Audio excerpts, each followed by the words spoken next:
Irmãos, quero aproveitar que você está em pé e ler a Bíblia junto com você no livro de João, no capítulo 2 e o verso 1.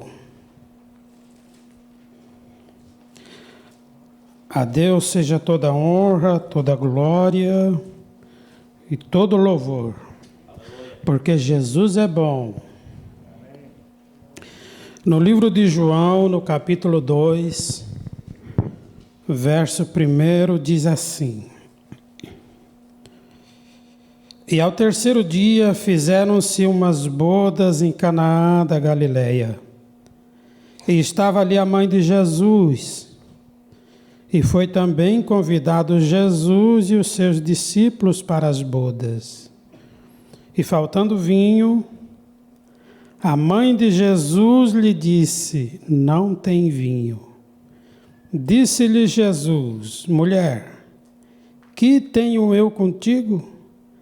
Ainda não é chegada a minha hora. Eu quero ficar com a parte B desse versículo que diz: Ainda não é chegada a minha hora. E também o versículo de número 3, que diz: Faltando vinho, a mãe de Jesus disse: Não tem vinho. Amém?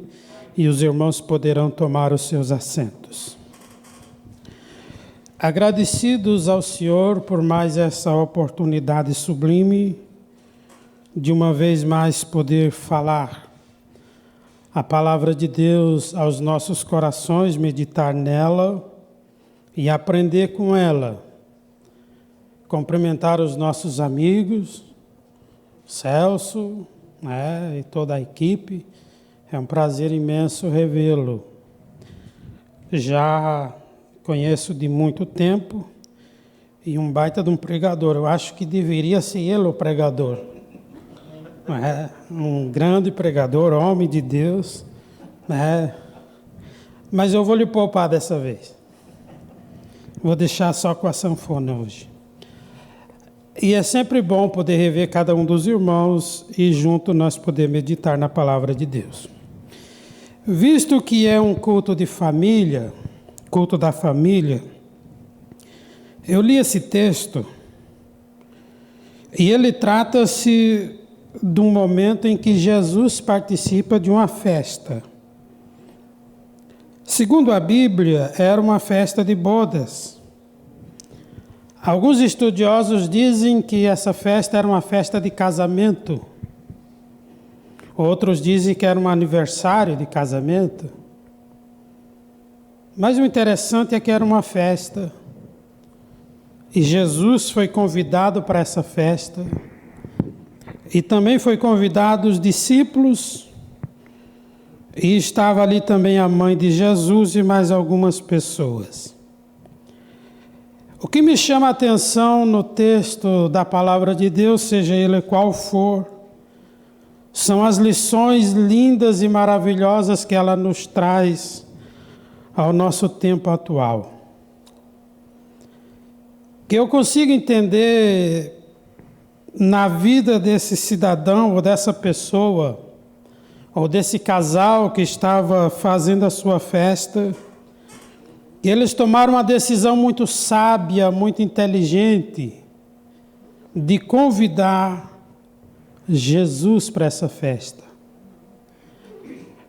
Nós podemos trazer para a nossa atualidade da seguinte forma: muitas pessoas hoje relacionam-se, entram no matrimônio, mas Jesus é sempre segundo plano, se não dizer terceiro ou quarto plano.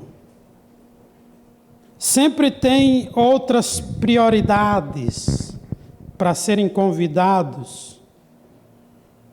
Convidam N pessoas e se esquece do principal. Aquele a quem nós oramos e pedimos uma direção. Isso pelo menos aconteceu no meu casamento. de orar e pedir uma direção de Deus. E como não se bastasse, o pastor da minha igreja, o meu pastor, ele nos chamou. E ele viu que nós estávamos passando por algumas provas no momento do namoro para o casamento. E ele disse: eu vou ajudar vocês a orar. E a oração dele foi mais ou menos assim: Senhor, se há um plano seu para o futuro, então abençoa. Agora, se isso não vai trazer benefícios no futuro, vai trazer problemas a esses jovens, então que se termine por aqui. Eles vão chorar um pouco, mas mais à frente vão agradecer. Eis aí um grande dilema quando os filhos começam a enamorar-se. Por quê? A grande preocupação de um pai e de uma mãe não é exatamente só o momento que eles estão vivendo, mas a gente vê futuro. A gente observa o futuro. A gente não julga o momento agora, mas no futuro, né, irmão Manuel? Como se dissesse: eu conheço e sei muito bem onde isso vai dar. E algumas mães chamam a filha ou o filho, dar-se os conselhos, e eles dizem o seguinte: não é para você, é para mim. E é verdade, é para ele. Mas o problema que está vindo não é só para ele. Esse casal aqui tiveram uma inteligência sublime. Convidaram Jesus para essa festa. Isso é muito bom. E eu vou mostrar para vocês aqui que estava lá Jesus, estava lá os discípulos, e estava lá a mãe de Jesus e outros convidados. Os discípulos nesse momento aqui ainda eram aqueles discípulos que estavam engatinhando para o ministério. Então eles ainda não faziam milagres extraordinários, mas já estavam na iminência. Já estavam quase prontos para começar um ministério de poder, de autoridade. Então, escolher pessoas que realmente escolhem na situação que mais precisa. Eu diria que vamos deixar um pouco o casamento de lado e vamos falar sobre vida pessoal. Eu diria, irmão Celso, que em muitas vezes nós precisaríamos reciclar até os amigos. Porque tem amigos e amigos. Tem aquele amigo que quando você chora, ele chora. E tem amigo que sorri do teu choro. Tem amigo que, se ele puder arrancar, ele arranca. Então seria necessário fazer até uma reciclagem. Até dos amigos. Tem aquelas pessoas que te batem no ombro. Mas enquanto você está bem. O dia que você estiver choroso, é nesse dia que você vai ver quem é teu amigo. O dia que você estiver para baixo, é nesse dia que você vai ver quem é o seu amigo. No dia que você estiver ruim, é o dia que você vai ver quem é o seu amigo. E voltando-se ao relacionamento, não é diferente. Porque os teus amigos mesmo, eles deveriam se manifestar na hora da turbulência dos problemas que você está enfrentando. Amigo não é só aquele que chega na hora do churrasco, mas é aquele que aborta o churrasco, se necessário for, para orar junto contigo e dizer: eu intercedo por ti porque você é meu amigo. Eu não vou mexer muito nisso, porque eu sei que no teu pensamento você já está reciclando e pensando quem realmente é. Mas esse casal aqui chamaram Jesus. E agora você quer ver uma coisa interessante? É que a festa que se dava, a alegria da festa era regada pelo vinho. Então o vinho tem uma simbologia interessante nessa festa, porque o vinho representa a alegria. A alegria. Jesus estava ali, os discípulos estavam ali, e Maria também estava ali, mas de repente faltou vinho. Traduzindo para o original, de repente faltou alegria. Não tem aqueles dias que você acorda apaixonada pelo marido? E se você estiver longe durante o dia, você sente saudade?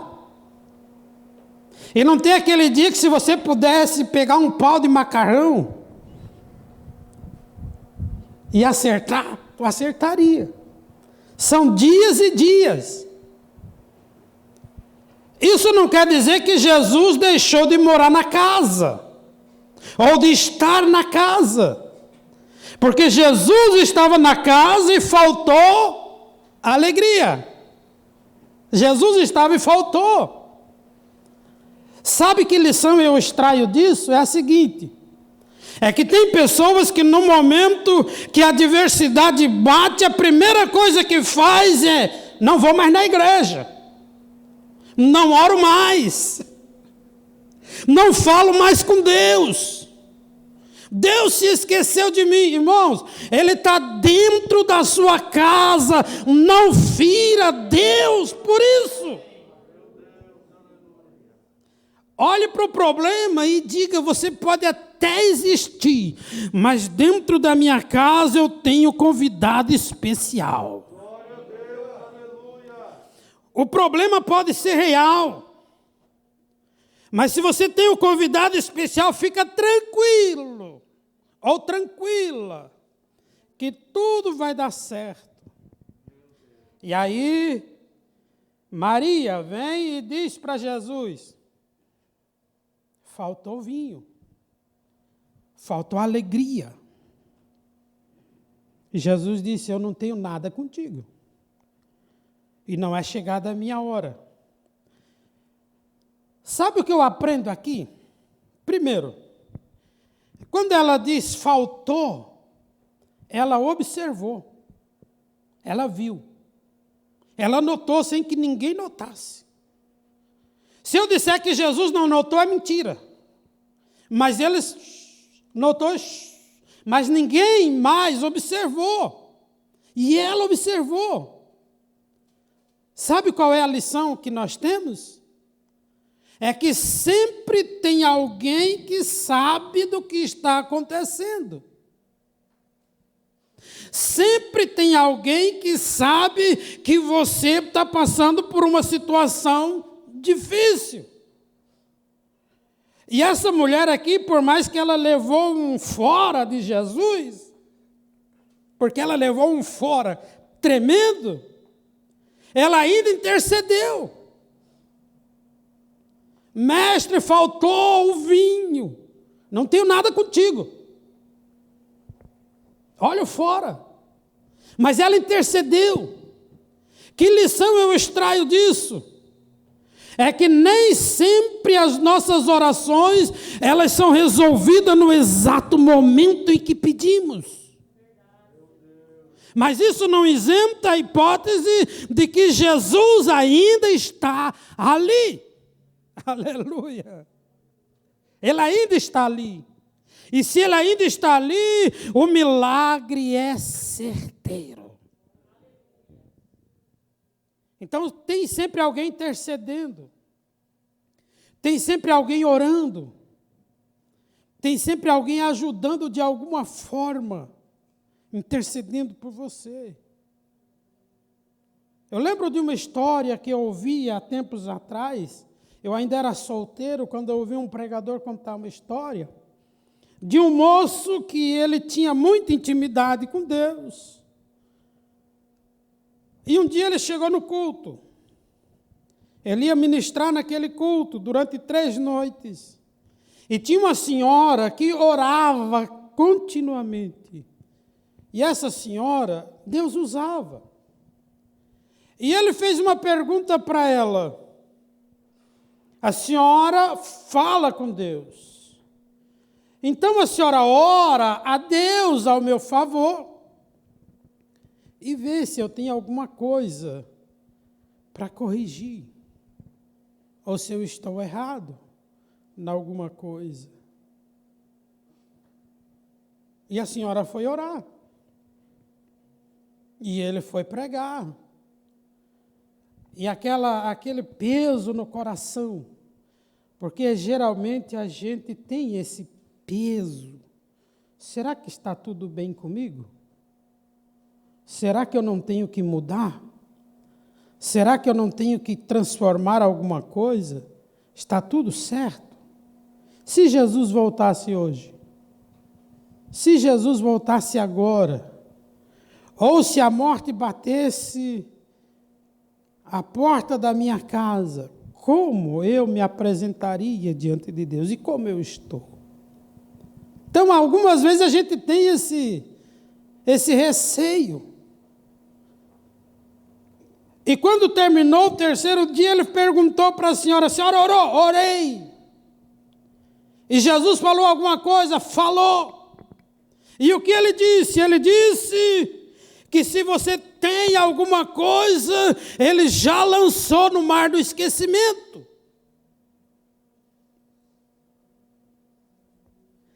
Sabe que algumas vezes nós auto nos julgamos e auto nos condenamos.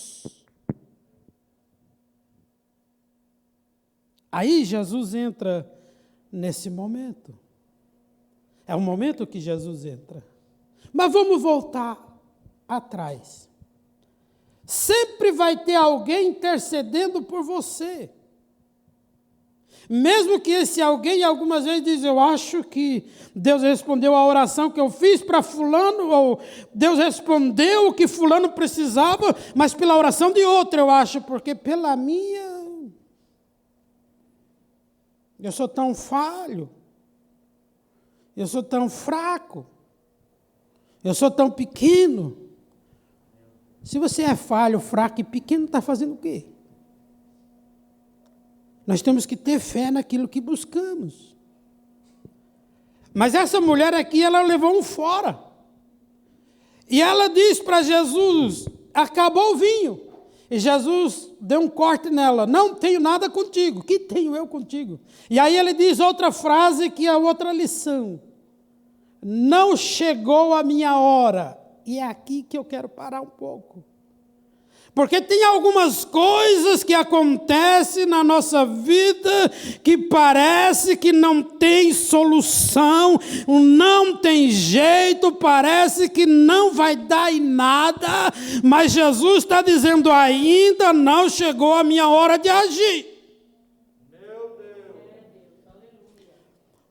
Pastor, o senhor fala assim porque o senhor não sabe da minha situação. O meu problema é insolúvel. É verdade, eu creio que o seu problema é insolúvel. Porque nós somos homens limitados.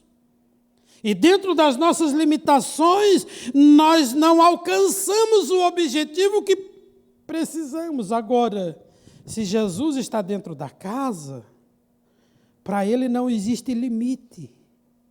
O limite é só o início.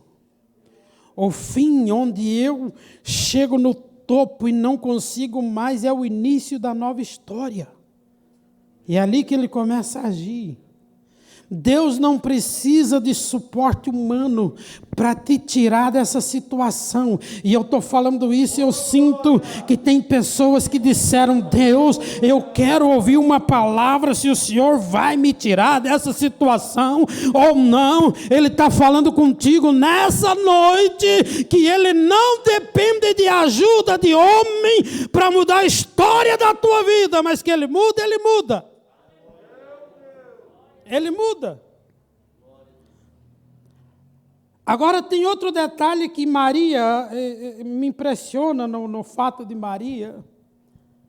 Primeiro, ela vem falar com Jesus e diz: faltou alegria ou faltou vinho. Leva um corte. Irmão, era para a gente estar desviado, não é? O dia que nós mandamos um bilhete para cantar e o pastor não oportuniza, chama de grosso. Não canto mais. Não vou mais.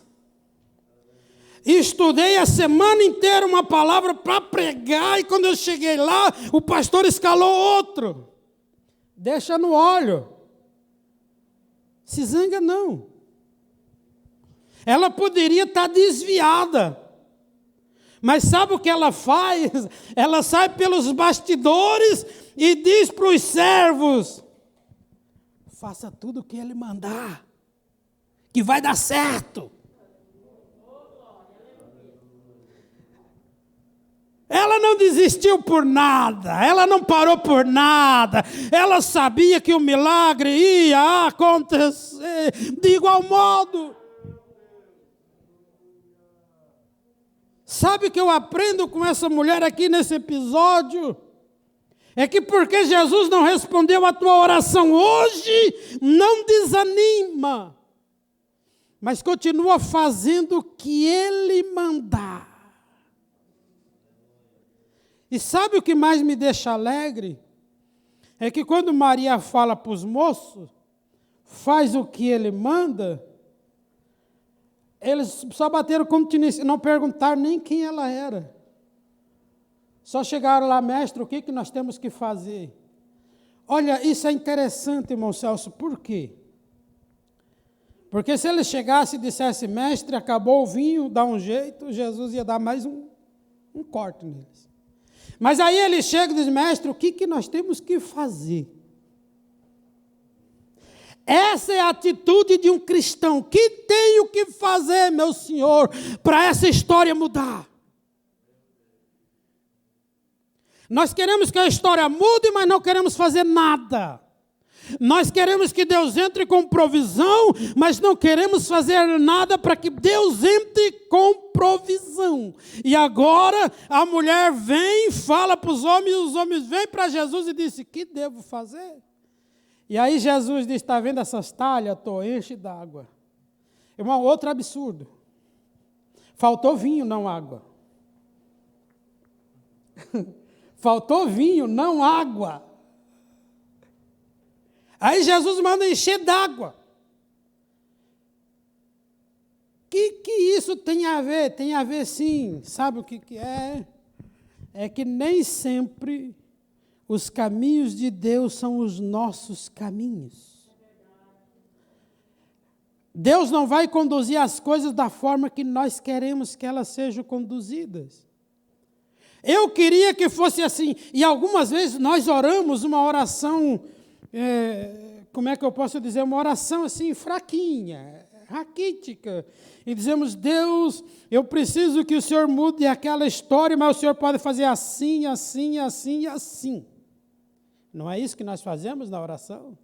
Esse é o caminho, Senhor. O Senhor pode fazer assim, assim, assim. E vai funcionar. E o Senhor olha para ele: não, não vai funcionar.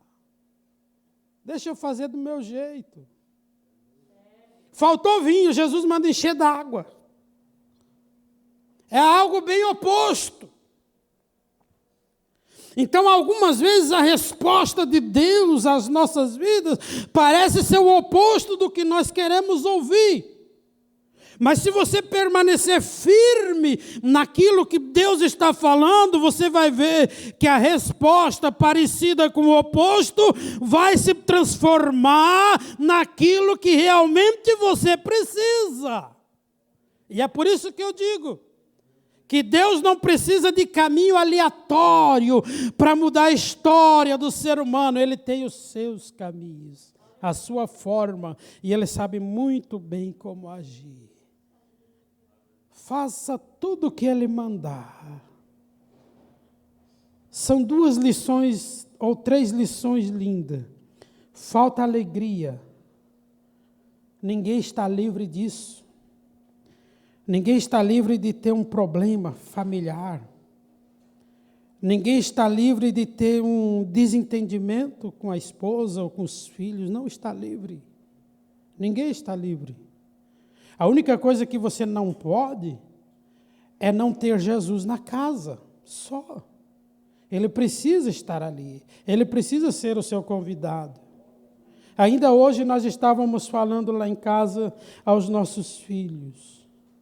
Nós tivemos o privilégio, eu e minha esposa, de servir a Deus ainda na nossa juventude.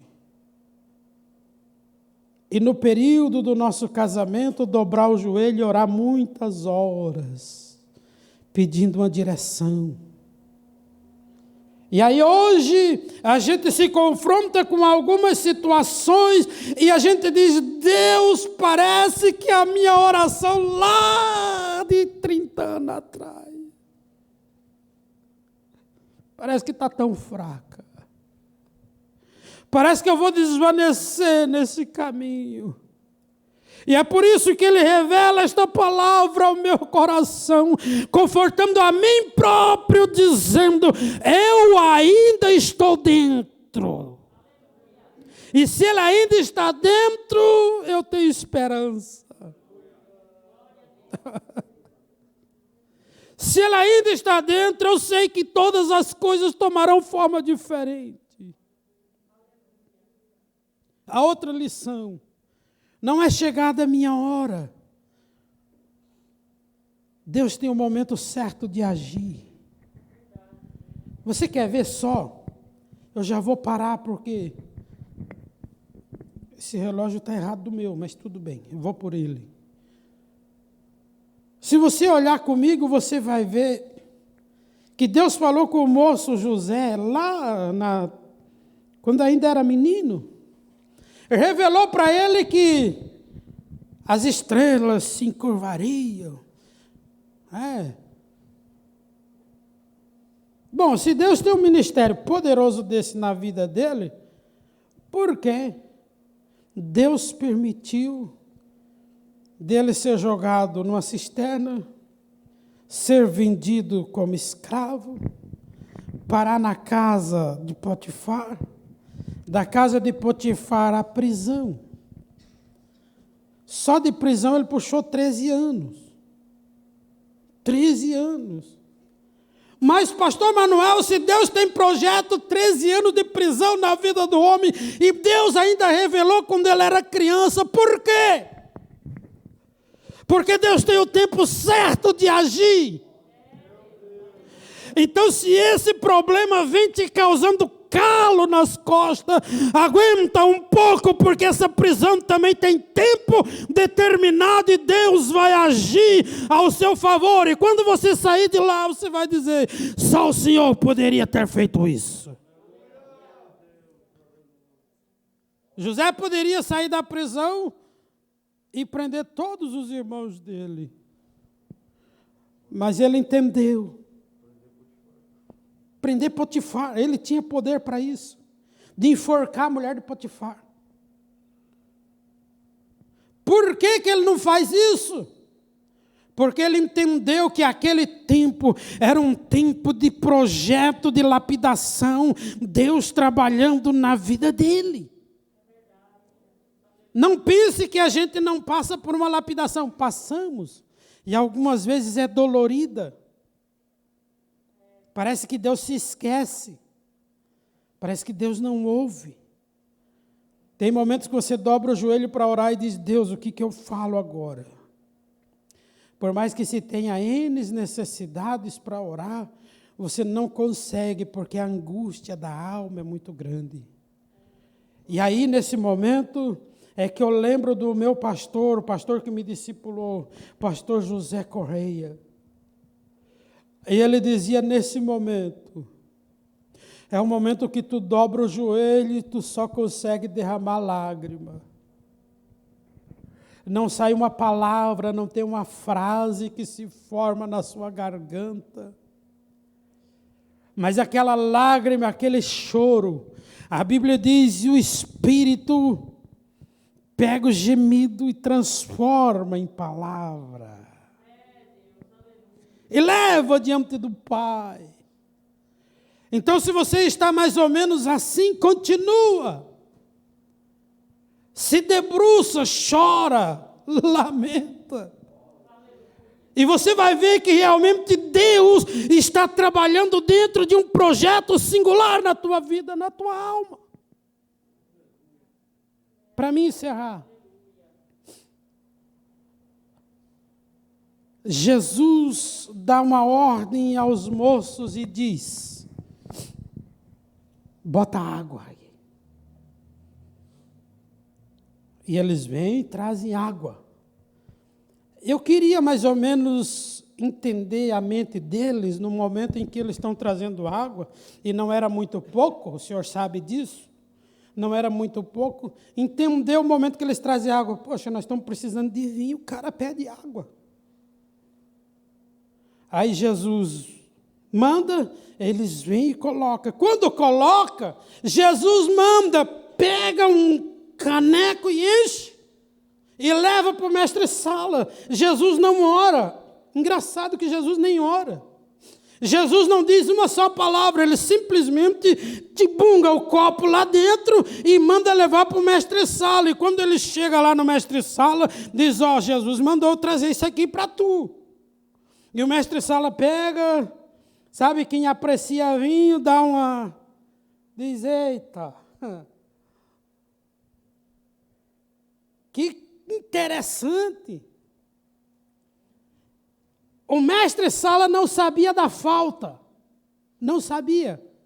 Porque ele já começa a falar o seguinte, para os noivos. Interessante que nos outros casamentos, o melhor vinho é oferecido primeiro, depois vem o inferior. E vocês fizeram o contrário. Vocês fizeram o contrário, o melhor vinho é o último. De onde? Como? De que jeito? Que lição nós temos aqui? Se até agora a coisa está amarga, está azeda, agora vai ajeitar. Vai ficar melhor. Se já estava bom, vai ficar melhor ainda. Por quê? Porque Deus está fazendo uma transformação na história da sua vida, na história do seu casamento, na história dos seus filhos, e isso é profético, recebe. Em nome de Jesus, fica de pé. Quero orar com você. Guarde esta palavra no seu coração. E tenha certeza convicta de que esse problema, ou essa dificuldade, nada mais é do que um trabalhar de Deus na sua vida. Sabe que eu já vivi junto com a irmã Nelly algumas situações que parecia que nós não ia conseguir vencer. E quando a gente vence, a gente para e pensa, de que jeito? Foi tão mágico, tão interessante. Aconteceu tão sublime, porque o tempo certo de Deus agir chegou na minha vida, chegou na sua vida. O tempo de Deus é chegado na sua vida. Eu quero orar com você. Como é que está a sua casa? Como é que está a sua família? E eu diria o seguinte, como é que você está com Deus? Como é que você está com Deus? Eu não vou te convidar a vir aqui na frente por causa de manter distância. Vamos respeitar isso. Mas eu vou orar com você aí. Como é que você está? Ao meu amigo que assiste pela live, como é que você está? Como é que está a sua família? Como é que está o seu casamento? Como é que está a sua história? E você, no particular, como está com Deus? Toma uma decisão hoje. Toma uma decisão hoje. Aceita Cristo de verdade. Convida Ele para dentro da sua casa. Deixa Ele mudar a história da sua vida. Deixa Ele transformar aquilo que parecia bom em melhor do que bom. Pai, em nome de Jesus, o teu filho, eu oro agora por esse irmão, por essa irmã, por essa pessoa que sente a necessidade de ter a história mudada. Eu oro por famílias, eu oro por casamentos, eu oro por relacionamentos, eu oro por pais e filhos, eu oro por pessoas que precisam, Senhor, que a tua alegria seja multiplicada, porque hoje em alguns lares se notou que falta essa alegria, notou-se que falta essa parte que alegra a alma de cada um dos teus filhos.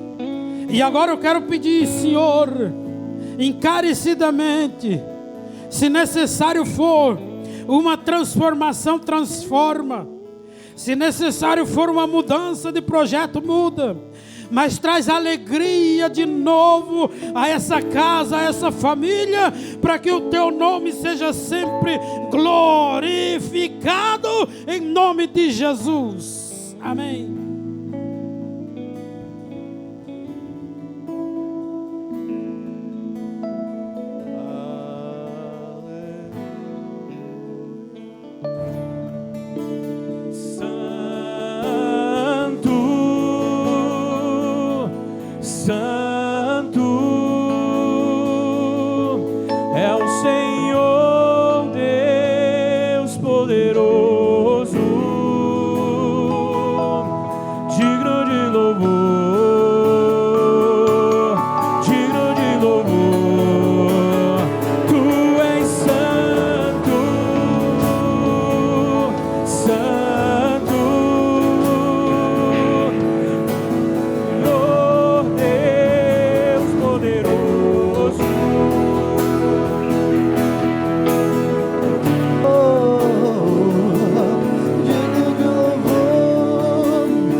Deus poderoso, que vai mudar o teu casamento, vai mudar a tua vida.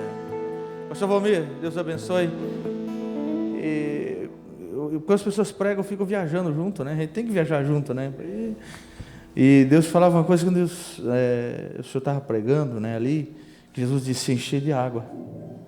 Para muita gente hoje à noite, essa mensagem é o momento que Deus estava mandando eles encher de água o casamento. Aleluia. Sabe por quê? Porque água é símbolo de vida. Significa que não vai acabar, que não vai morrer. Vai mudar. Aleluia. Deus vai mudar. Regue o teu casamento. Enche de água. Ore por teu filho. Enche a vida dele de água. Lágrimas. Ore. Aleluia. E você vai ver que não vai morrer nesta noite. O Senhor Deus está dando renovo para a tua vida, para os teus projetos e para a tua família e o teu casamento. Tome posse em nome de Jesus. Obrigado. Feche teus olhos. Vamos orar. Presbítero irmão Nelson chega aqui e estará orando para nós encerrarmos o culto.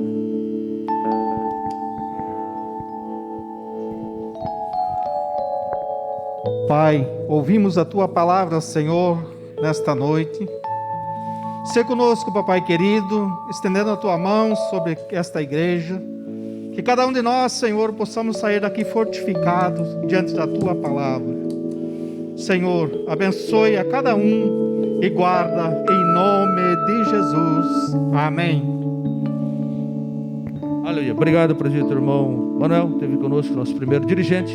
Aleluia. Deus abençoe em nome de Jesus. Faz com a tua mão, que a graça de nosso Senhor Jesus Cristo, o amor de Deus e a comunhão do Espírito Santo seja com todos. Todos dizem, todos por uma igreja a mais.